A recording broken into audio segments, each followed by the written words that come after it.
Have you ever been fed up that no matter what you do in the gym, you are always sore, out of breath, and holding up your group when you go out for a hike? Often it's because of one of 3 of these easy to fix training myths. I'm Alicia from WILDR Fitness, and today I'm going to reveal the easy changes you can make so that you feel more ready for the trails without spending any more time in the gym. To start though, I often get hikers asking if these tips apply, whether they're 20 or 65 or a new hiker versus a more experienced one. And yes, they do, especially when it comes to the weakest and most overlooked part of the body that I'm gonna talk about at the end of this video. But let's begin by talking about the exercise I see done wrong the most often. When most people think of exercises in the gym that mimic hiking, they start with a step up.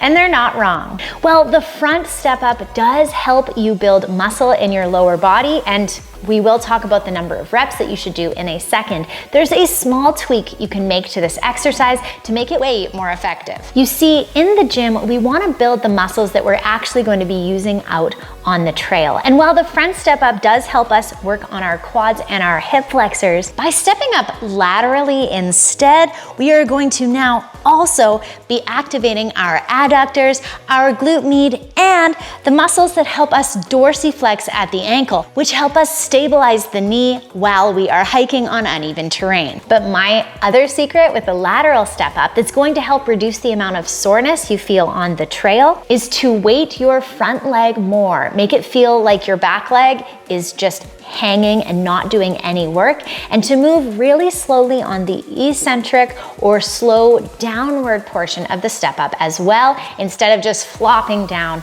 after you step up strong. You see, going down steep slopes is usually what actually makes our quads sore when we're hiking. So doing this lateral step up slowly on the way down is going to help reduce that soreness when we get out on the trail. Finally, we want to gradually increase the depth of this movement, so how much we're actually stepping up, the range of motion. We can do this 2 ways, either by making that step taller or by sinking our hips down low into the beginning position of our lateral step up before we start the rep. Because resistance training through a larger range of motion is gonna help you build more muscle and more strength in the lower body compared to a limited range of motion. And the stronger you are through a larger range of motion, the easier each and every step will be, even on rocky, tough terrain. The second myth that I hear a lot is that you have to do thousands of reps in the gym. After all, it takes hundreds and thousands of steps to go each kilometer when you're out on a hiking trail. So people will tell you to only work on strength endurance, doing more than 12 reps of each exercise, and always moving really slow. Now, this belief could be holding you back. There are studies that show that another type of training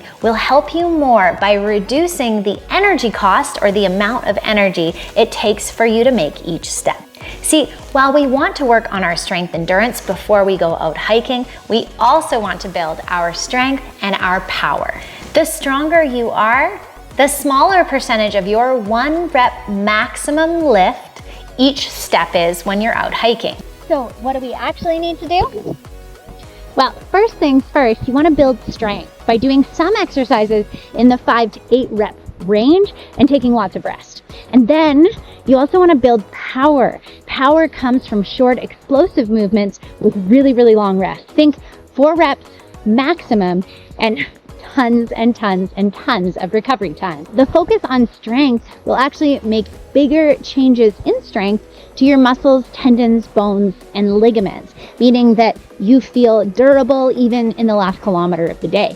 And then that focus on power is actually going to help your mind to muscle connection, meaning that at the end of that long day, you're still going to have the micro adjustments that you need to stay balanced and have pep in your step even as the days get long. But doing the right number of reps is still useless if you are ignoring entire groups of hiking muscles.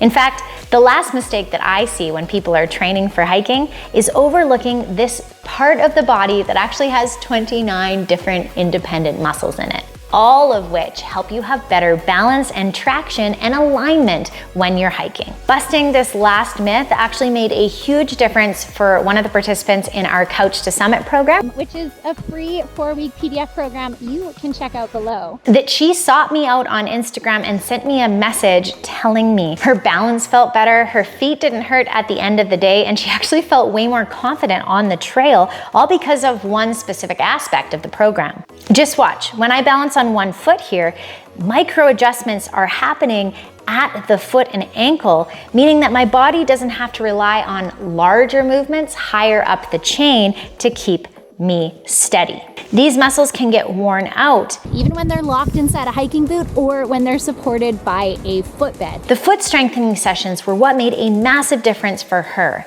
but I often see hiking programs completely neglect this part of the body, when actually weakness or tightness here can mean that there's pain, fatigue, and soreness in the foot and the ankle, but also in the knee, the hip, or the back.